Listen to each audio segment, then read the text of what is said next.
Olá a todos, eu sou Thales Silveira, coordenador de comunicação do Instituto Brasileiro de Infraestrutura e hoje estamos começando mais um InfraCast, o podcast da Frente Parlamentar Mista de Portos e Aeroportos. E o nosso convidado de hoje é o secretário de Portos, Dr. Alex Ávila. Seja bem-vindo, secretário. Bom dia, Thales. Bom dia, Dr. Mário. Prazer, uma satisfação estar aqui participando do podcast aqui com vocês. É muito bom estar aqui e a gente poder compartilhar um pouco aqui da nossa visão, das experiências e um pouco do que está acontecendo aí com o nosso setor portuário nacional. Obrigado, secretário. E ao meu lado, sempre uma honra, o diretor-presidente do IBI, Mário Povia. Seja bem-vindo, Mário. Obrigado, Thales. Secretário, uma honra também para a gente recebê-lo aqui. A gente tem acompanhado o seu trabalho aí, o dia a dia. O setor portuário ele é estratégico para a Frente Parlamentar de Portos e Aeroportos, também para o Instituto, ocupa grande parte da nossa agenda. E vai ser muito bom tê-lo aqui para a gente deixar o pessoal atualizado. Sabemos aí os próximos passos, a expectativa e a visão que o senhor tem do setor. Maravilha. Secretário, gostaria de abrir esse podcast sabendo um pouco da sua biografia, que você pudesse contar também para os nossos ouvintes e telespectadores. Conta pra gente, quem é Alex Ávila? Legal. Thales, Alex é um paranaense, 35 anos, geminiano, nascido em maio, inclusive. Eu comecei a minha carreira muito cedo no Porto de Paranaguá, né? Entrei com 17 anos no Porto, fazendo estágio naquele momento, né? Inicialmente a ideia, a minha proposta era me dispor a aprender algo, né? Com 17 anos você ainda não tem condição de saber efetivamente o que você vai fazer da vida, né? Então, a ideia era justamente aprender algo. Eram para ser 6 meses, né? A ideia inicial. Acabaram se tornando 13 anos consecutivos no Porto de Paranaguá, onde eu desenvolvi minha carreira, fiz minha trajetória. Foi uma escola, umas 2 faculdades, né? Esses 13 anos aí foram só aprendizado. Tive a oportunidade de passar por várias áreas lá no Porto. Os últimos 5 anos de Porto de Paranaguá, tive o privilégio de compor a diretoria dos Portos de Paranaguá e Antonina. Me desliguei do Porto em início de 2019. Depois fui para a Companhia Docas da Bahia, onde passei lá também 1 ano, né? Um período aí da minha vida que eu só tenho a agradecer por ter tido a oportunidade de dirigir, depois presidir a Companhia Docas lá da Bahia. Temos 3 portos lá também. Então foi um momento aí, particularmente, que eu tenho lembranças muito boas, né? Tanto pelo aprendizado quanto com a convivência com o pessoal lá da Bahia, que foi algo muito bom. Após 2020, eu me desliguei do governo, fui para a iniciativa privada. Fiquei 3 anos trabalhando num grupo paranaense que só trabalha com atividade portuária, né? Tem atividade em vários portos do país. Então, a oportunidade de vivenciar o privado, né? Eu costumo dizer, e você ter condição de sentar do outro lado do balcão e também entender um pouco quais são as ansiedades, as dificuldades, como é a agenda do privado, eu diria que isso, de certa forma, me deu uma bagagem muito boa para essa passagem agora pela Secretaria de Portos, né? A oportunidade que você tem de agregar esse conhecimento que eu tive na minha vida, de ter a experiência no governo, dirigindo o porto, presidindo o porto, e aí você vir do privado com essa bagagem, conseguindo entender um pouquinho melhor quais são as nuances do privado. Então, quando eu recebo as agendas lá na secretaria, muitas vezes eu me projeto no lugar das pessoas e entendo o que elas estão passando, né? No sentido de conduzir os assuntos, de tratar, de ter de avançar. Então, eu diria que, de certa forma, eu me sinto um privilegiado tendo essa oportunidade desse momento aí, sob a condução do nosso ministro Silvio, que foi quem me convidou para vir do Paraná para cá, de estar conseguindo aí ter essa sensibilidade com alguns assuntos, né? E a gente poder entender um pouco melhor. E, pessoalmente falando, eu sou casado, né, com a Jaqueline, tenho um casal de filhos, João e Maria. Aliás, esse vai e volta aí de aeroporto, vem e vai, o que mais machuca é a saudade de casa, né? Tá sempre longe da família, mas é um momento que nos exige essa dedicação, e está sendo aí muito, muito proveitoso, muito satisfatório e muito bom também, né? É uma realização pessoal e está sendo muito bom a gente estar tendo essa oportunidade nessa altura da vida de estar vivendo essa oportunidade. Mas toma muita bronca da esposa. Olha, é quase que regra diária, né? Você toma uma confusão diária ali, ou porque esqueceu de ligar, ou porque ligou tarde, ou porque então é... E o duro Demorou é que... para responder? Não, demorou para responder. E o duro é que eu tenho umas 3 ou 4 mulheres para me dar bronca, porque eu tenho a minha mãe, viúva, minha irmã, viúva também, a minha esposa e minha filha. Então diariamente tem... Se uma não pega, a outra pega e vem, né? Dá bronca aí todo dia. E os seus filhos, desculpe, têm quantos anos? Minha filha tem 11 e meu filho tem 15. Ah, já estão naquela idade difícil, né? Já. Pré-adolescência, já. Secretário, mas como o senhor mesmo disse, o senhor assumiu o cargo já tem cerca de 6 meses à frente da pasta, né?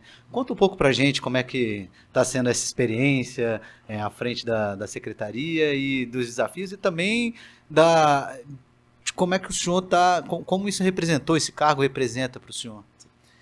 Então, são, como você bem pontuou, né? São praticamente 6 meses aí que a gente está coordenando a pasta. Veja, é um desafio diário no sentido de nós temos aí, debaixo do Ministério, né? Nós temos aí mais de 30, 35 portos públicos que a gente tem atuação de forma direta, né? Aí nós temos os privados, temos aí centenas de contratos de arrendamento ao longo do país, temos os TUPs, né? Que a gente também tem uma interação constante. Então, eu diria que a missão, ela não é uma missão fácil, né?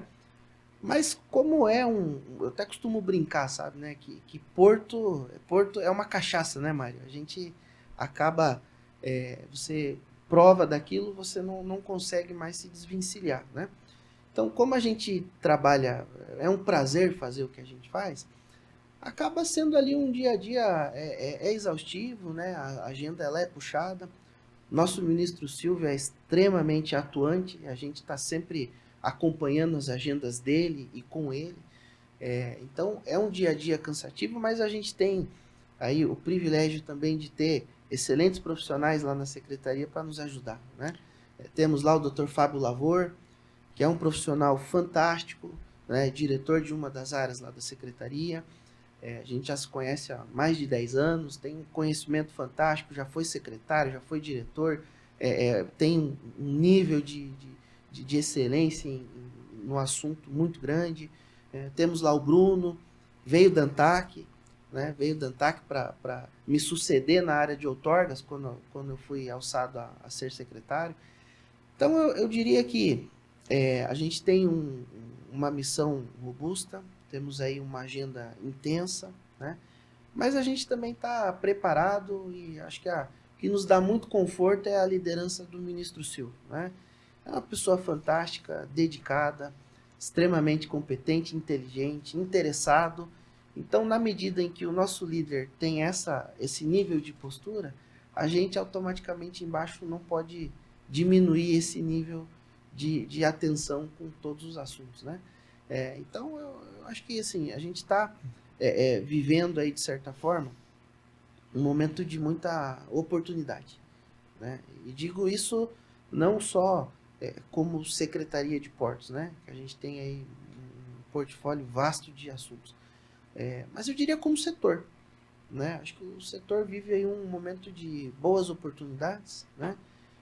Obviamente, a gente tem no meio do caminho alguns assuntos que a gente não gostaria que fossem, né? Até o caso que acontece que assola a região sul do país hoje. Sim. É algo extremamente triste, né? Muito triste, a gente vê o que está acontecendo lá. Então, obviamente, isso é a parte que nos dá ali, né? Nos deixa um pouco triste de ter de tratar fácil o tamanho do problema que essas pessoas estão vivendo. Mas exceto esses assuntos, a gente está num momento aí muito bom, o setor vive na minha visão, um momento de excelentes oportunidades. Mas antes de entrar na perspectiva do setor, que o senhor já tangenciou um pouco, seria interessante entrar nessa questão do Sul, né? O Ministério fez algumas ações, fez uma força-tarefa, para falar a verdade, para atender, né, essa crise que vem acontecendo no Sul. Fala um pouco dessa força-tarefa, do que o Ministério vem fazendo. Thales, eu acho que assim, justiça seja feita, né? E isso é algo importante, né? A gente compartilhar aí o que está acontecendo. Eu diria que a gente, o ministro, ele realmente capitaneou e vem capitaneando aí uma série de ações em várias frentes, né? Como o Ministério também pega aeroporto, ele está tratando tanto de aeroporto quanto de porto, nos demanda diariamente com relação a gente dar atenção, energia e focar nesse assunto, é o assunto que a gente precisa tratar no momento. Mas eu comecei dizendo de justiça seja feita, porque eu digo, o setor se mobilizou, né? Então, acho que é correto e é adequado a gente fazer esse reconhecimento, esse agradecimento ao setor. O setor se mobilizou em várias frentes. Nós temos aí hoje um carrossel logístico organizado, onde os privados, em conjunto com a gente, mais no aspecto como secretaria, como ministério, nosso papel aí sendo um agente facilitador de unir uma ponta a outra, apresentar uma pessoa para poder fazer esse carrossel funcionar. Mas a gente tem, desculpa, nós temos um carrossel logístico onde nós hoje conseguimos pegar doações em vários pontos do país e através dessa integração que o setor, essa coalizão que o setor formou, a gente está conseguindo fazer as doações chegarem lá no Sul. Seja por avião, seja por água, seja por rodovia, um pouco por cada modo de transporte.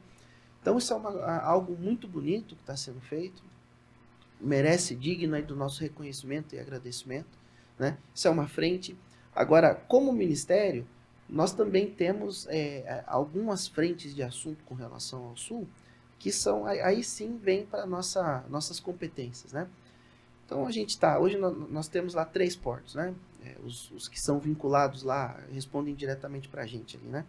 Temos o Porto de Rio Grande, temos o Porto de Pelotas e temos o Porto de Porto Alegre. Porto Alegre, infelizmente, passa por um momento muito delicado, né? Totalmente debaixo d'água. Totalmente debaixo d'água, doutor Mário. Então, totalmente sem atividade. O Porto de Pelotas está com restrição, porque a carga não consegue chegar e não consegue sair. Não está inundado, mas não tem como operar. Rio Grande segue operando aí em condições normais, né? Então, a gente vem fazendo um acompanhamento diário junto à autoridade e à comunidade portuária. A gente tem já um levantamento preliminar dos danos, né? Então, a gente está trabalhando aí, sob a orientação do ministro, no sentido de fazer um levantamento do que vai ser necessário para depois restabelecer a operacionalidade desses portos de forma adequada, né? E o que é emergencial no caso desse, né? Aí a gente fala de sinalização, defensa, cabeça, ou seja, a infraestrutura ali mínima para que o navio possa atracar, carregar e descarregar seus produtos de forma adequada. Além disso, a gente precisa fazer também, mas a água precisa baixar, né? Voltar a níveis normais, e a gente fazer um grande levantamento das efetivas necessidades, né? E os danos que a gente vai ter lá nos nossos portos. Mas a gente também tem outras preocupações. O ministro nos acionou durante alguns dias, aí, tem poucos dias, pedindo que a gente organizasse uma agenda com o pessoal dos nossos avulsos, né, lá da região, justamente porque se dos 3 portos, 2 estão sem atividade, a gente precisa tentar ter um plano para, de alguma forma, contribuir com esse pessoal. Então, devemos aí, no decorrer dos dias, ter uma agenda junto às federações dos trabalhadores, vamos convidar a FENOP para estar junto, representando os operadores, e o governo, para a gente tentar estabelecer uma agenda para a gente ajudar esse pessoal nesse momento de dificuldade. Mas fato é que o que está ao alcance de nós, né, enquanto gestores públicos, enquanto coordenadores aí de cada um da sua área de atuação, o Ministério, de forma unificada, né, somando forças aí, energias, todas as áreas, seja porto, seja aeroporto, vem dando total atenção para o assunto lá do Sul, nesse momento, e o ministro aí capitaneando as nossas ações, e a gente está contribuindo aí da forma que nesse momento é possível. E a partir do momento que a água começar a recuar, obviamente haverá um grande trabalho de identificação, levantamento de danos e obviamente recuperação dos nossos portos, né? Falando aí dos portos.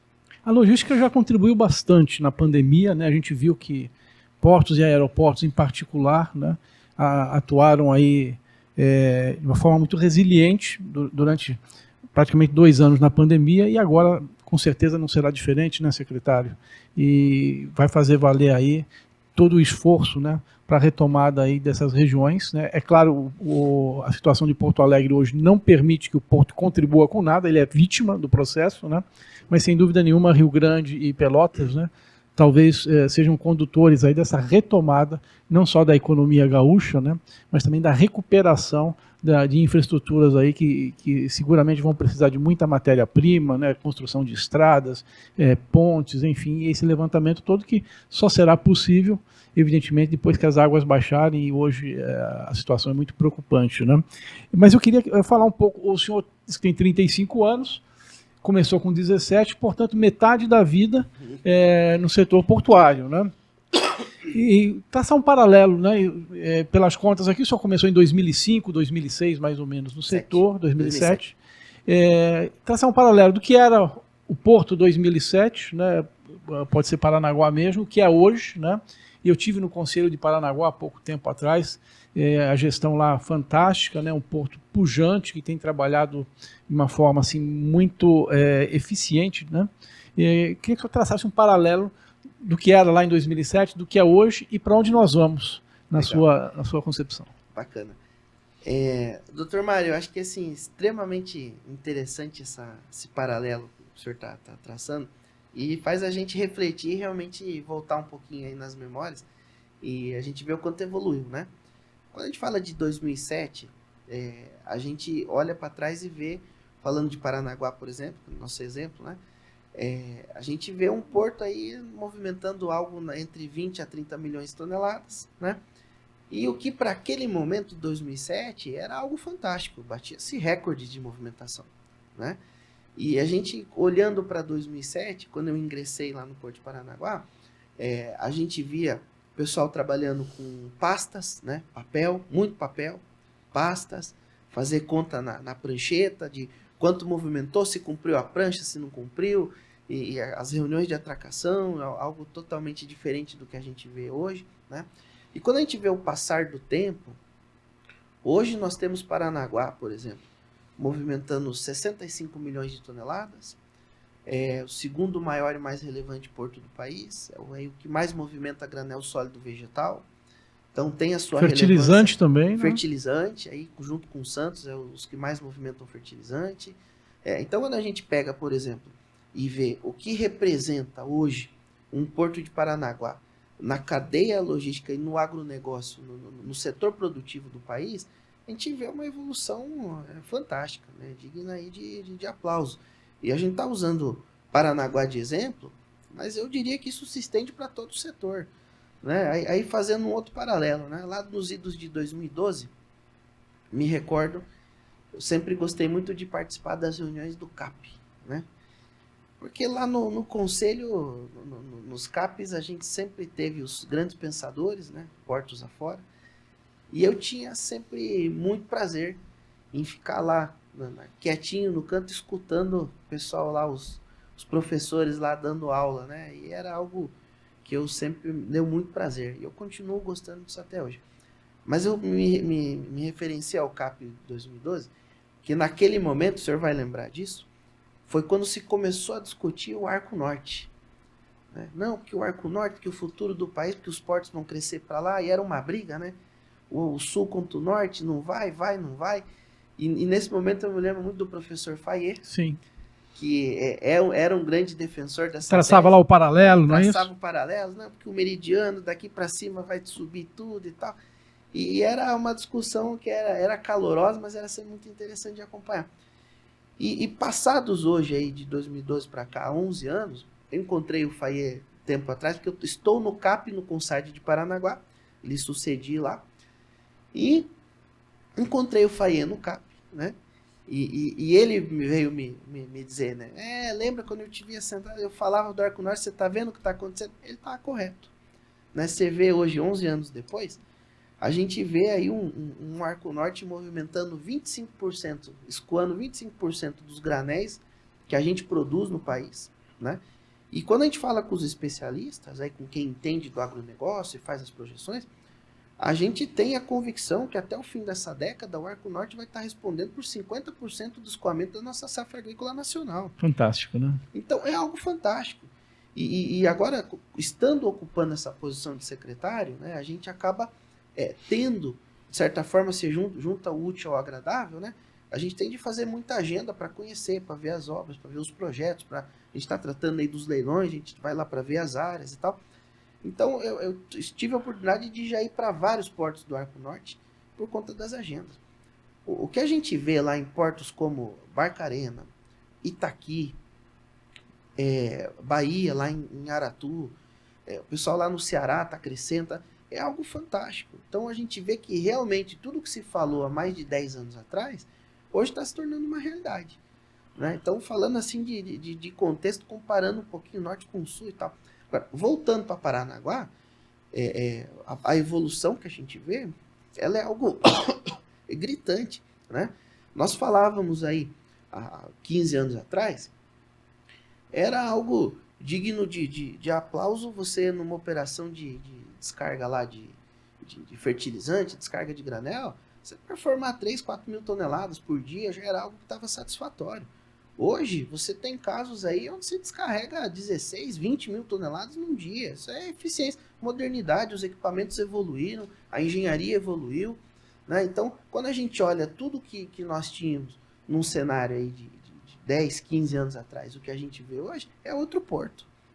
Né? Você chega lá em Paranaguá hoje, e eu tive oportunidade na minha passagem de participar do início desse processo, o Dr. Luiz Fernando fazendo uma gestão fantástica lá, muito boa também, digna de reconhecimento. Mas quando a gente chega lá hoje no Porto de Paranaguá, você vai lá no gate de acesso dos caminhões, que eles entram lá no cais para poder buscar e deixar carga. O caminhoneiro não tem interação com ninguém. O caminhoneiro chega no gate do porto, ele se auto-autoriza a entrar, obviamente tem um pré-cadastro, tem uma série, mas digo, isso é tecnologia. Né? Já chega agendado. Ele já chega agendado, ele faz a biometria, acho que lá é biometria com digital, o Luiz disse que quer colocar facial lá, até para facilitar, mais moderno e tal. Então ele chega, ele se auto-autoriza, ele vai, não fala com ninguém, carrega, descarrega, sai, segue a vida dele, vai para outro terminal, para outro porto. Então, assim, é algo que é inimaginável isso 15 anos atrás. Né? 15 anos atrás, a gente tinha o papel do balanceiro, do cara de quem faria a conferência, do guarda.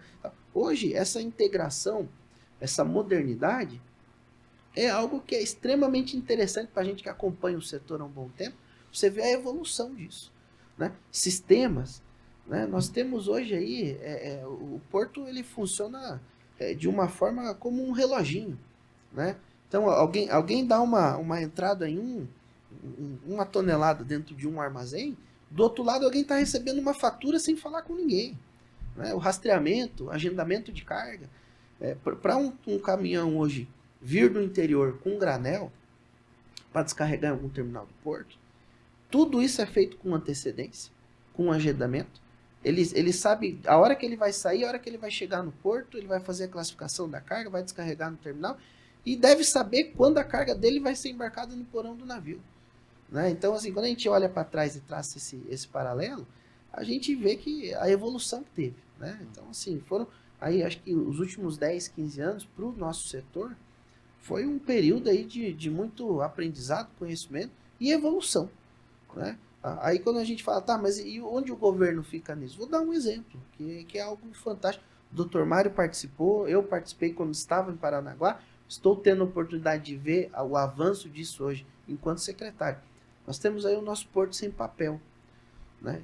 E hoje nós temos o nosso sistema, o porto sem papel, o Dr. Mário conhece isso muito bem, implantado em 100% dos portos públicos. E há 10 anos atrás, quando começou isso, 2010, 11, 12 por ali, né, Dr. Mário? Nós tínhamos aí uma média Os navios vinham a porto, atracavam, faziam sua operação, saíam. Era uma média esse período todo aí, algo como 20 dias. Né? Hoje, a nossa média de permanência de navio em porto são 7 dias. Isso, obviamente, não é só um número, né? Isso é uma evolução tecnológica, é uma evolução dos equipamentos, as performances, né?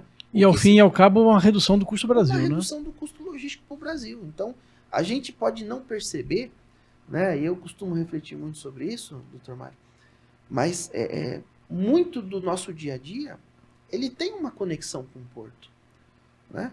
A gente tem aí uma série de eletrodoméstico, matéria-prima, muita coisa vem de fora, muita coisa vem importado pronto, né? A gente também exporta muita matéria-prima e traz produto pronto de lá. Então, o nosso dia a dia, se a gente for parar, como o senhor bem pontuou, ao fim e ao cabo, a gente tem uma conexão com o porto do dia a dia, né? No dia a dia, você acaba tendo ali muita interação, né? Isso é algo muito interessante, assim, extremamente interessante. É verdade, mas o senhor tocou numa questão que eu acho que é muito importante, que trata da questão dos acessos, né? Uma curiosidade também sobre o Paranaguá, se eu não me engano, eu acho que ele foi o primeiro a receber um navio 366, né, no país, né? Logo depois veio o Santos, mas é interessante. Ou seja, falamos aí, o senhor falou muito sobre a questão de acessos. Hoje, eu acho que uma das maiores discussões, né, Mário, do setor é para a gente melhorar, ter mais eficiência do portão para fora, né? E o Ministério tem demonstrado uma certa preocupação com isso, né? Fala um pouco para a gente sobre como é que está sendo essa visão agora do governo em fazer as concessões de canal de acesso dos portos e quais os impactos que vocês que vocês pensam sobre, em relação a isso. Legal. Veja, tenho a impressão que daqui um pouco o pessoal vai ficar meio chateado comigo porque eu vou falar de Paranaguá de novo. Que é a nossa primeira concessão de acesso. Mas é um bom exemplo, né? E a questão da concessão dos nossos canais de acesso é uma matéria extremamente interessante, é uma matéria complexa, né? Por quê? Porque é uma inovação, né? Conceder os canais de acesso é uma inovação. Então, a nossa política pública, a diretriz de política pública que nós temos hoje no nosso setor algumas concessões como os canais de acesso e basicamente arrendamentos diários, né? Essa é a nossa diretriz aí de política pública. Quando a gente olha para os canais, qual que é o objetivo? A gente está olhando para eficiência e efetividade, né? E aí falando com propriedade, eu já tive a oportunidade de estar aí participando da gestão de alguns portos, você contratar alguns tipos de obra quando você é governo, você tem uma dificuldade natural, uma morosidade natural para você cumprir todo o rito, todo o processo, né? E dragagem é uma obra complexa. Dragagem é uma obra de engenharia. Dragagem é o único tipo de obra que é extremamente caro, mas você não consegue ver o avanço. Como é que você vai ver o avanço estar debaixo d'água? Você não consegue.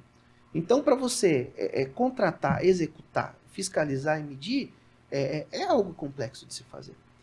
E o nosso objetivo, transferindo essa obrigação para o privado, é justamente mirar na eficiência e na efetividade, né? Então, é transferir isso para o privado, com um aspecto ali de zeladoria, né? E nós, enquanto governo federal, no caso do Paranaguá, que é o diretamente afetado, nós teremos lá uma obrigação com investimento. O que é o investimento? Fazer dragagem, balizamento, sinalização, né? Hoje, por exemplo, muitos portos, inclui Paranaguá nessa lista, nós temos algumas regiões do porto, por exemplo, o Porto de Antonina, que o Dr. Mário conhece, ele não é homologado para navegação noturna. Por que que não é homologado? Porque quem faz a praticagem lá, que faz a manobra do navio, não tem 100% de conforto técnico para fazer uma operação de manobra noturna. Veja, às vezes tem de ajustar a sinalização, tem de ajustar balizamento, tem uma série de aspectos que você precisa ajustar para poder tornar isso viável. Então, quando a gente transfere isso tudo para o privado, a gente está mirando que se tenha a garantia que teremos a execução das dragagens de manutenção de acordo com as necessidades durante todo o período necessário. Teremos as cotas de profundidade e calado dentro do que se necessita para receber as atuais embarcações, as grandes embarcações também. Você comentou do 366. Perfeito.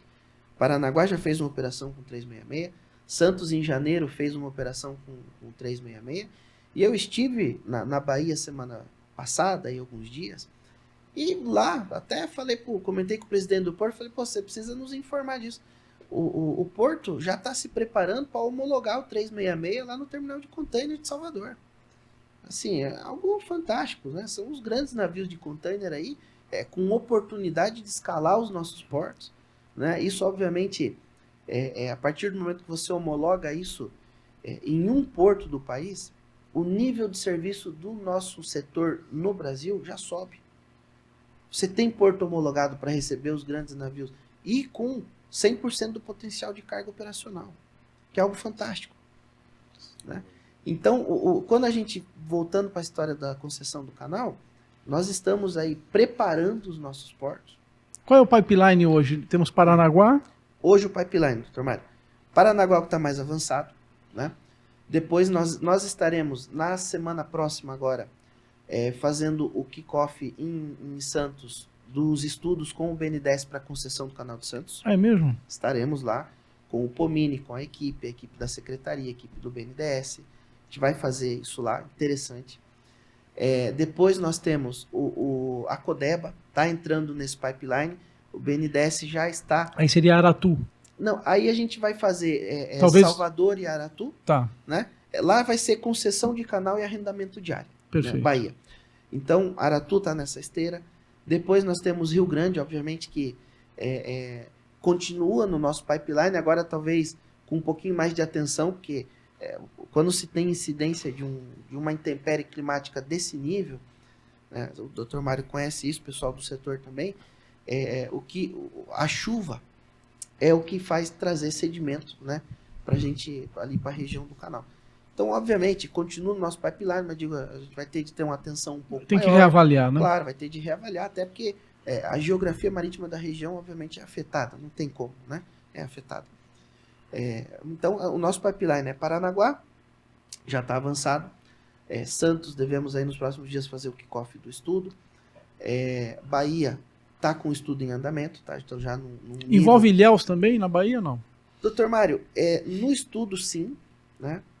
E aí até dando um spoiler, a gente está avaliando se no fim do dia nós faremos um pacote só, né, Salvador, Aratu e Ilhéus, ou se faz mais sentido, por um aspecto de perfil, a gente tratar Ilhéus separado. Perfeito. E isso ainda não está definido? Não está definido, a gente está tratando nesse momento, está quente. Perfeito. Né, a quente, está tratando diariamente e tal.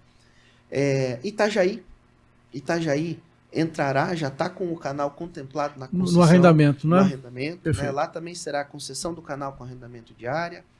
A gente teve aí audiência pública, dia 10 de maio último aí, encerrou as contribuições na audiência pública, né? Então, agora é aquele momento da gente consolidar, ver o que acolhe, o que justifica e seguir com a agenda do projeto, né? Então, seriam esses aí, né? Acho que são 5 no total. Perfeito. A gente tá na esteira aí das concessões. Perfeito, mas ainda na questão de concessões, temos um plano do governo de fazer uns investimentos de 78 bilhões até o próximo triênio. Também isso passa muito na questão de concessão de terminais, como o senhor mesmo disse. Fala pra gente um pouco sobre como é que está esse pipeline e também a gente, infelizmente, aí, por causa da questão do Sul, tivemos que adiar, né, o próximo leilão. Perfeito. Sim.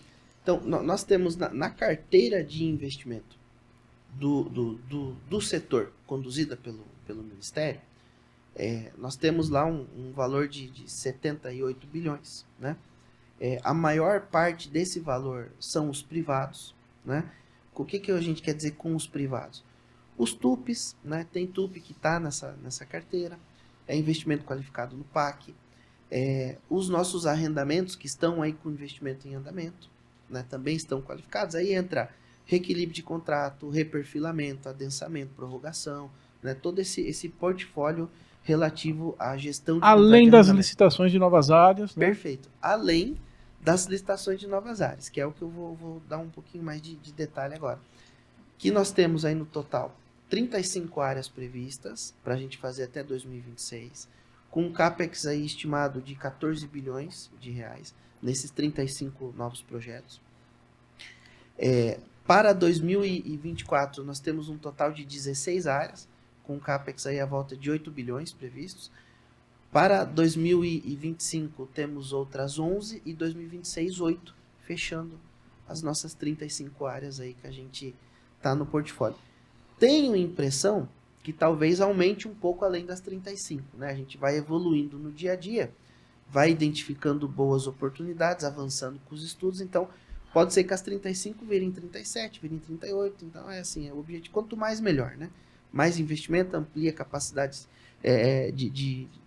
de setor portuário do país, então é excelente a gente conseguir fazer mais. Agora, tratando com relação a 2024, nós dividimos essas 15 áreas em 3 blocos, né? Bloco 1 seria agora em maio, dia 23 de maio. O bloco 2, a nossa agenda é algo como setembro.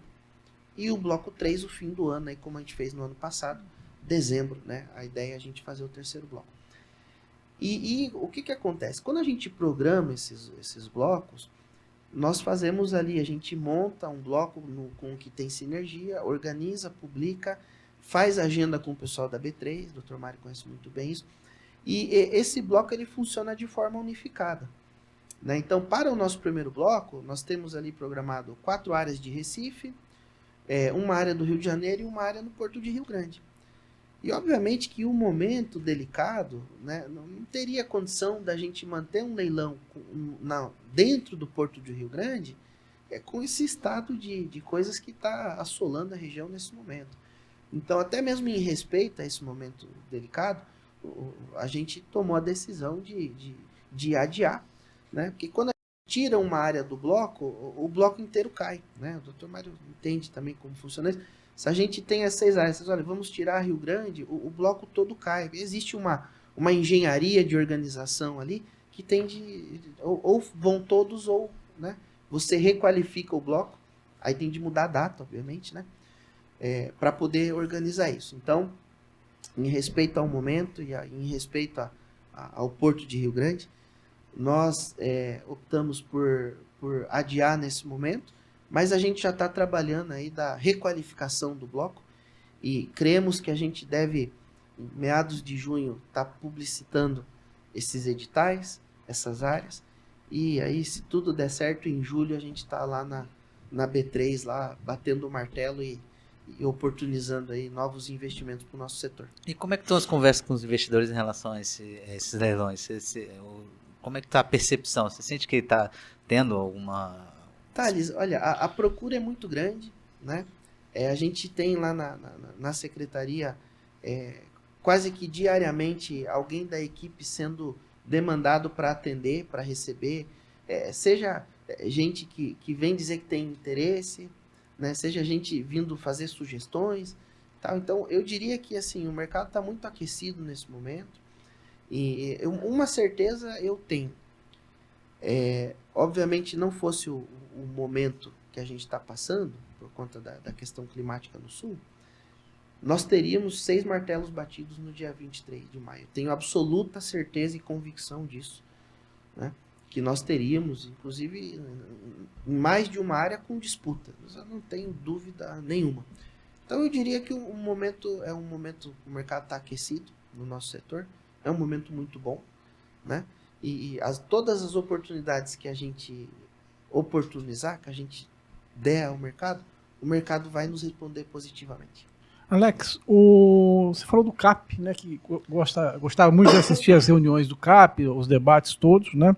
A gente tem participado também de algumas audiências públicas no CEPORTOS, né, que é esse grupo criado pela Câmara dos Deputados, né, para analisar a legislação portuária, né? E muito tem se debatido sobre os CAPs voltarem a ser deliberativos e também num formato mais próximo do que era antes de 2013, né, com aqueles 4 blocos, etc. e tal. Queria que você opinasse o que te agrada mais é o formato de hoje ou de antes, e o que você acha do CAP voltar a ser deliberativo, dentro desse contexto que você já citou, da dificuldade de governança, né, que existe hoje para contratar obras, se o CAP não seria mais uma instância. Como é que você vê isso? Você já foi diretor, tanto em Paranaguá quanto na Bahia, né? Você sabe a dificuldade que é responder para muita gente, né? Sim. Só para completar, também falar um pouco sobre essa questão da própria comissão que foi instalada, qual a importância da revisão da 12.815, por exemplo. Certo. Bom, então, falando do CAP, doutor Mário, eu já tive a oportunidade de participar do CAP como governo e como privado, né? Então, assim, conseguir dos dois lados do balcão ali entender, né, cada sentimento e seu momento, né? Eu diria que não é, apesar de parecer simples, é algo objetivo, dizer, não, volta a ser deliberativo ou não volta. Mas é muito mais complexo que isso, né? Eu diria que o ideal seria tentar, de uma forma coerente, se buscar um equilíbrio, né? Se buscar um equilíbrio. Por quê? Porque quando você tinha o formato, por exemplo, que nós tínhamos lá na 8.630, do CAP com poder decisório deliberativo sobre muitos aspectos da gestão da diretoria executiva dos portos, em alguns momentos se causava um engessamento com algumas coisas, né? Isso não é uma, como eu disse, não é uma crítica, é uma constatação. Eu vivi isso como gestor de porto. Então você tinha alguns engessamentos com alguns aspectos pela natureza das reuniões serem mensais, de você ter ali um colegiado variado, opiniões distintas. Muito próximo, né? Muito próximo, exatamente. Então, assim, em alguns aspectos, isso gerava algumas dificuldades, né? Mas, em contrapartida, tem alguns assuntos que eu tenho a avaliação que faz sentido você ter no CAP uma avaliação um pouco mais criteriosa. Os nossos PDZs, por exemplo, né, é algo que é o dia a dia da comunidade, né? O porto faz a gestão, mas o privado que traz a carga. Então, ele precisa ali, o trabalhador que faz a carga entrar e sair dos navios. Né? Então, eu digo, essa coalizão da comunidade no CAP, a gente conseguir ter um equilíbrio entre o modelo que se tinha, o modelo que tem, o que está se propondo, talvez a gente chegue num ponto de sinergia, né? Num ponto de equilíbrio, que é algo que faria aí mais sentido, né? Assim, na minha visão. Entretanto, acho que carece da gente estudar o assunto um pouco mais ainda, né? No sentido de estressar, discutir, debater, escutar as opiniões, as críticas, né? E aí tentar buscar ali um ponto de equilíbrio, sabe? Essa é a minha visão, né? Com relação à comissão, Thales, veja, nós estamos há 11 anos da 12.815, né? Passou aí mais de uma década. Eu diria que é saudável nesse momento fazer uma discussão da legislação, né? 11 anos depois, mais de 10 anos depois, a gente já tem condição de medir o que aconteceu, né? O que aconteceu, o que tem de ajustar, o que não tem. Nós, por exemplo, na Secretaria de Portos, nós também estamos lá fazendo nosso dever de casa. Internamente, a gente está debatendo e dividindo em frentes distintas o que nós podemos atualizar, melhorar e ajustar na nossa portaria interna 530, que trata lá dos reequilíbrios, reperfilamentos, adensamento, a gestão de contratos de arrendamento vigente, né? A última é de 2018, salvo engano, a portaria. Então, passados 6 anos, hoje vivemos outro momento, é outro setor, são outras diretrizes públicas, de políticas públicas. Então, revisitar é muito saudável. O objetivo é melhorar. Digo isso porque a comissão, eu espero, a gente acompanha, né, o trabalho que está fazendo, tem pessoas extremamente qualificadas lá, juristas que conhecem muito. A gente, assim, acompanha e torce para que saia dali bons frutos e, obviamente, permita aí que o setor avance ainda mais. Verdade. O senhor falou sobre sobre essa busca, né, de melhorias, tanto em leis quanto em regulações do setor. realmente o Ministério tem feito o seu dever de casa e tem buscado melhorias. Falo do Navegue Simples, que é uma busca de tentar melhorar, né, e desburocratizar o setor e atrair mais investimentos consequentemente. O Navegue Simples já está para sair também, né? Sim. Fala um pouco sobre esse programa, quais os ganhos que o Ministério está vendo, se a gente tem alguma perspectiva para quando que ele deve já ter seu kick-off, né? Legal. Então, o Navegue Simples, né, a gente chama de programa Navegue Simples, mas se a gente for olhar com atenção no fim, é uma política pública, porque é algo constante, né? A ideia não é que o Navegue Simples seja lançado, instalado, e dali a algum tempo ele seja descontinuado. Ele não vai ter missão cumprida, né? A missão do Navegue Simples é um trabalho contínuo da gente buscar desburocratizar, melhorar, né? E aprimorar o que a gente tem hoje. Então, quando nós efetivamente lançarmos isso ao público, né? E está na agenda aí das próximas semanas para a gente fazer isso, nós já temos aí muito bem organizado e estruturado a questão das autorizações, né? A grosso modo, os TUPs, né? A gente está fazendo por setorizando, né? Então, quando lançar, já tem ali a agenda das autorizações organizadas. Qual é a ideia? Quando a gente hoje trata de alguém que tem interesse aí, tem uma agenda para fazer um TUP, a partir do momento que ele protocola um expediente no Ministério, Secretaria de Portos, ele percorre um trajeto até ele assinar o contrato de adesão e poder começar a fazer seu investimento, algo entre 2 a 3 anos. Né? É o prazo normal aí que se corre. A gente quer antecipar esse prazo. Né? Obviamente, de forma coerente, de forma organizada, encurtar e eliminar etapas que a gente consegue aglutinar, que a gente consegue reduzir o prazo. Né? Isso é uma interação onde não é só o Ministério, tem muitos outros atores envolvidos. A agência de regulação está envolvida, o IBAMA está envolvido, a SPU está envolvida. Tem uma agenda muito grande para a gente fazer isso acontecer. Né? Então, quando o programa for lançado, nós já estamos num nível avançado com as autorizações. Nós vamos também tratar da gestão de contratos de arrendamento. Né? A situação é a mesma. Né? A gente hoje fazer um reequilíbrio de contrato, um adensamento de área, uma prorrogação de contrato, é uma agenda extensa. Né? O Dr. Mário esteve secretário, ele sabe como é, né? Lá pela agência também. É uma agenda muito extensa, você leva ali anos para poder assinar um aditivo de contrato. Né? E a gente quer, obviamente, puxar esse prazo mais para baixo, diminuir, sempre de forma organizada, coerente, simétrica, né?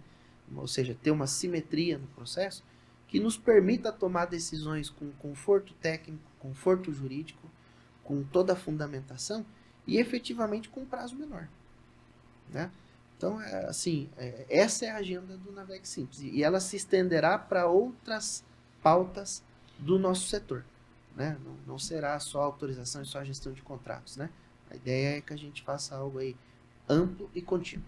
O senhor enxerga alguma possibilidade, vou pegar o exemplo da SPU, por exemplo, que é o grande cartório, né, digamos, do governo. Né? No passado, eu me lembro que a SPU chegou a sugerir, né, ao então secretário, que a gestão dessas áreas com interesse portuário ficasse dentro da Secretaria de Portos. Né?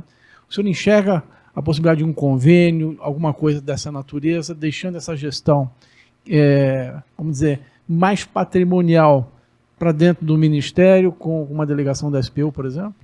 Então, assim, doutor Mário, como diz, né, no campo das ideias, né, no campo aí das possibilidades. Eu acredito que isso seria algo possível da gente tratar, mas com alguns ajustes, né? Por que eu digo? Tomando, por exemplo, áreas que estão sob a gestão do SPU, mas não tem nenhum tipo de conflito ou não conformidade fundiária. Poderia-se fazer um convênio e o Ministério tomar a decisão de dar destinação? Poderia. né? Essas eu acho que assim, as livres e desimpedidas, acho que seria algo que tem muito sentido. Mas a gente tem muita área que tem muito conflito fundiário, né? Tem não conformidades fundiárias, tem uma série de aspectos para tratar.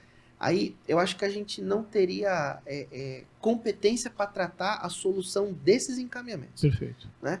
Aí tem a impressão que o SPU faria isso de forma mais assertiva, né? Mais adequada, com a nossa assessoria, por exemplo.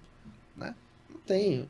Veja, nós podemos ser ali o indicador de destinação de uso e ocupação do solo, tal qual a gente faz com o PDZ, né? Com o plano mestre. A gente que diz, essa área tem sentido com isso, essa área tem sentido com... Então é algo que eu acho que faria mais sentido ali a gente separar os assuntos, né? Assim, tá. O que está 100% ok, o que tem conflito, né? Para poder fazer uma condução mais adequada. O outro gargalo, que seria meio ambiente, né? O licenciamento ambiental.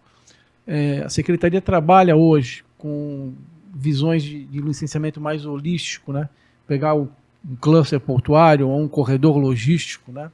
Trazer o IBAMA para, pelo menos para uma licença prévia, já com EIA-RIMA do cluster inteiro, e deixar depois para os terminais individualmente trabalharem as licenças próprias, mas já tendo uma base mais sólida de estudos.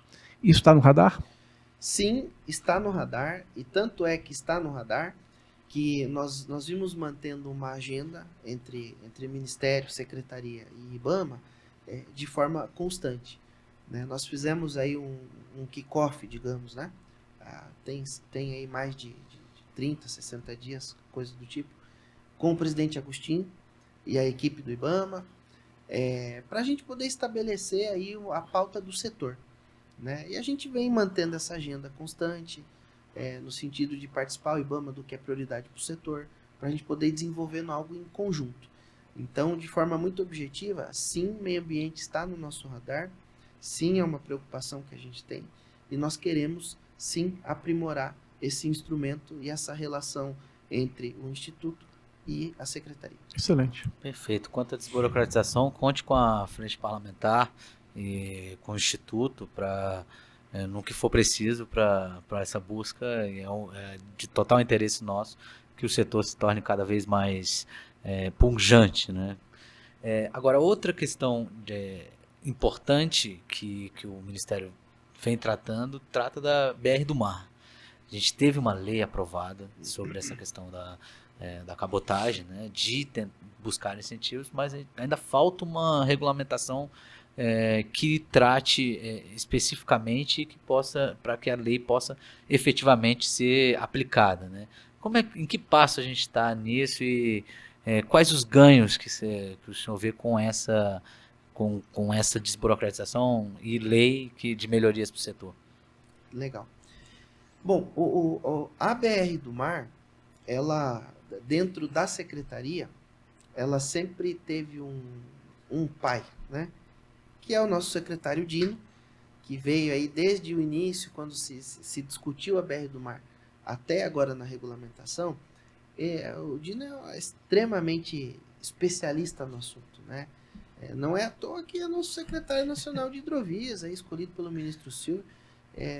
Digna aí de aplausos a escolha do ministro. O Dino é fantástico. Então, o Dino vem capitaneando esse assunto. Obviamente que isso antes de a gente ter a Secretaria de Hidrovias, ele vinha como diretor de navegação da Secretaria, vinha conduzindo o assunto, a gente sempre acompanhando.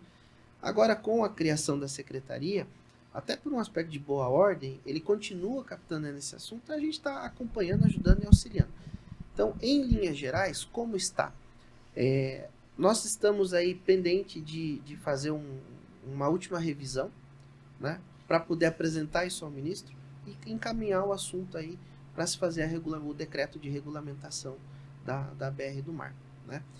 Então, até em respeito ao Dino, eu vou deixar para a gente tratar esse assunto junto, que acho que fica mais adequado dele estar junto com a gente, aí, senão ele vai ficar chateado. Pode deixar que essa pergunta será feita. Dando spoiler aí sem ele estar junto. Então vamos falar de multimodalidade, né? A gente tem visto a matriz de transporte no Brasil ainda concentrada no rodoviário, né? A gente tem visto investimentos pujantes aí nas ferrovias. Em breve, com a entrega dessas obras, o Brasil vai estar cortado de norte a sul e de leste a oeste com ferrovias, mas ainda assim isso não tem sido suficiente em termos de números, né? A gente tinha aí, acho que, alguma coisa na faixa de 15% de participação ferroviária anos atrás, e hoje continuamos com os mesmos 15%. Né? E como ver também a possibilidade de fazermos cabotagem, né, de fazermos a ligação entre portos com carga feeder, né, com portos concentradores, a própria carga nacional também transitando por água, né? Otimismo ou vamos continuar nessa matriz mesmo, porque o buraco é mais embaixo?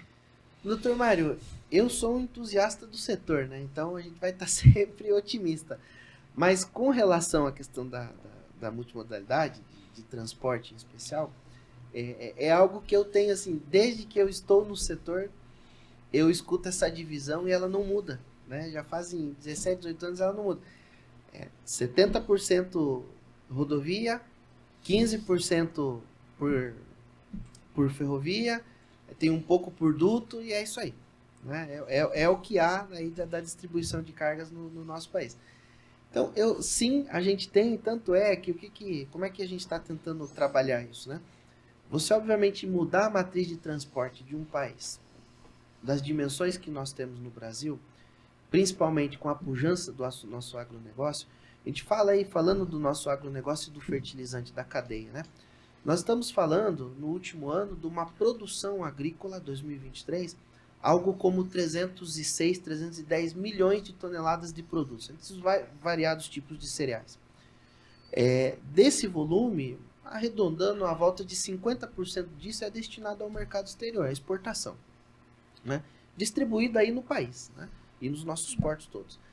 Aí do fertilizante, a gente está falando, nós consumimos aí, por ano, a volta de 42 a 45 milhões de toneladas de fertilizantes anualmente. Mais ou menos 70, 80% disso é oriundo de importação, né? Um pouco é produzido aqui, mas a grande volume é oriundo de importação. Então, esse granel sai do interior e vem para os portos através de caminhão, e numa logística muitas vezes reversa, esse fertilizante sai dos nossos portos, dos nossos terminais portuários, e vai para o interior, vai para as fábricas, vai para as misturadoras, por caminhão também. Né? 15% disso vem e vai por frete de retorno, né? Faz todo sentido. Né? Exatamente. Então, assim, o 15%, o tal do 15% é que vai por ferrovia, nesse vai e vem aí de granel e de fertilizante. Então, tendo uma visão holística, a gente sabe que isso não se muda da noite para o dia. Isso tem de se plantar sementes e se começar iniciativas para que em algum momento essas sementes elas floresçam e nos deem bons frutos, né? Então, uma das iniciativas que a gente está tratando para tentar estimular isso é a cabotagem, né? Acho que a cabotagem talvez, não sei se a resposta é definitiva, é difícil dizer isso, mas um grande contribuinte para a gente ajustar essa matriz, diminuir custo, contribuir com o meio ambiente, né, e também ajudar na ponta o nosso produtor, diminuindo ali o custo de frete, logística, é a nossa cabotagem. E além disso, qual que é a nossa grande contribuição, talvez, objetiva para esse assunto? É a gente fazer as concessões das nossas hidrovias, capitaneada aí pelo nosso secretário Dino, né? Mas falando um pouquinho disso, está na nossa esteira fazer a concessão de 5 hidrovias, principalmente na região norte e nordeste do país. Então, a gente vai ter ali algo como 5 bilhões de investimentos nessas hidrovias, contratos de concessão, onde a gente terá a garantia, a segurança que haverá dragagem, portanto, haverá navegabilidade com segurança nas nossas hidrovias, né? E estimular que essas cargas sejam cada vez mais transferidas para os nossos rios, né? A gente tem a região norte e nordeste do país, ela tem uma conexão hidroviária fantástica. Quando a gente pega para olhar o que conecta com o que, a gente vê o vasto mundo de oportunidades que se tem ali para a gente estimular a cabotagem, estimular a navegação de interior. E quando a gente estimula isso, a gente transfere um volume de carga para a água, para os nossos rios, e alivia as nossas rodovias de tal forma que os benefícios são muitos. né? A gente está falando desde segurança nas nossas rodovias, a gente está falando de, obviamente, redução de custo de frete, de transporte, de logística. Então, eu diria que o momento que a gente está passando agora, tratar desse assunto, é um excelente momento e uma excelente oportunidade, e as frentes que a gente vem conduzindo, elas só têm a contribuir com isso. E eu tenho certeza que, se a gente continuar focando como vem focado, como o ministro vem pedindo para a gente focar nesse assunto, o fruto que a gente vai colher ali na frente, daqui 5 anos, 10 anos, 15 anos, vai ser algo muito bom. Mais do que 15%. Mais do que 15%, com toda certeza. Secretário, o seu assessor, o Jesse, já está me olhando aqui, já está me colocando contra a parede. Realmente o papo foi muito bom. Eu vou deixar esse espaço aberto para as suas últimas considerações, por favor. Legal, obrigado. Dr. Tales, Dr. Mário, gostaria de dizer que é uma satisfação estar aqui participando do podcast, estar aqui visitando o Instituto. Deixar o convite permanente aberto, eu vou estar toda semana aqui, nem que seja para tomar um café. Ótimo, com vocês, excelente. Vai ser sempre um prazer. Mas realmente muito prazeroso, muito agradável, muito bom poder compartilhar um pouco da nossa visão, da nossa experiência e o que a gente está fazendo aí à frente da condução da pasta no Ministério. A mensagem que eu gostaria de deixar é que eu vejo e particularmente sinto que o nosso setor vive um momento de excelentes oportunidades, né? E aí, falando um pouquinho disso de forma bem objetiva, elogiando aí a postura e a condução do nosso ministro Silvio, extremamente bem intencionado, extremamente otimista, atencioso com os assuntos do setor, com a gente lá na secretaria, com a equipe da secretaria. Ele dá toda a atenção e toda a condição da gente conduzir os assuntos de forma adequada, nos atende a qualquer horário, né? O ministro, ele começa muito cedo e acaba muito tarde, né? Então, deixa você dormir um pouco? Pouco. Alex, quanto tempo, qual é a tua carga horária hoje, mais ou menos, para a gente ter uma ideia? Olha, eu tenho o hábito de chegar na secretaria entre 8 e 8 e meia e costumo mandar mensagem para minha esposa dando boa noite à volta de 1 da manhã. Geralmente e aí não para, né? Ele Praticamente. não para. Mas é um momento de muita oportunidade, né? Por isso que eu digo, então assim, a gente tem um ministro com esse perfil, né, que é algo fantástico. O ministro teve o cuidado de colocar nas áreas chaves pessoas técnicas, né? Aí, modéstia à parte, eu me incluo nesse grupo de pessoas aí com perfil técnico, que conhecem o setor, que conhecem as nuances, que têm sensibilidade para entender a relevância dos assuntos ao seu momento. Então, o setor vive um momento de muita oportunidade.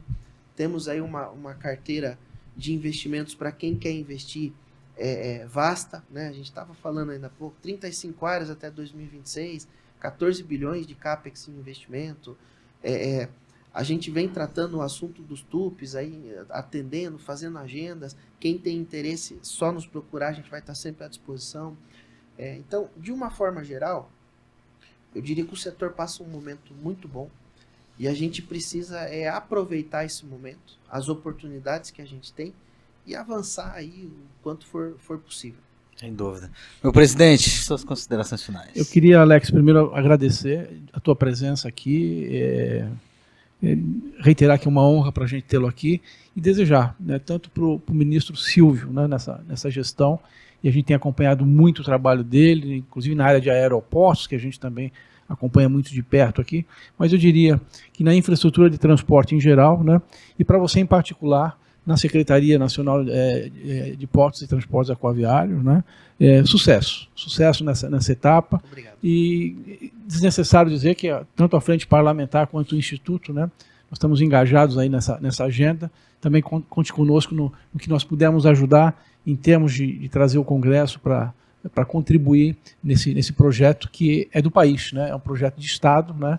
E a gente está muito, muito feliz aí de ver, né, tanto a questão de solidariedade com o Sul, ver como isso vem sendo tratado, mas também uma agenda positiva, uma agenda em prol do setor, claro, com toda a dificuldade de burocracia que nós haveremos de enfrentar.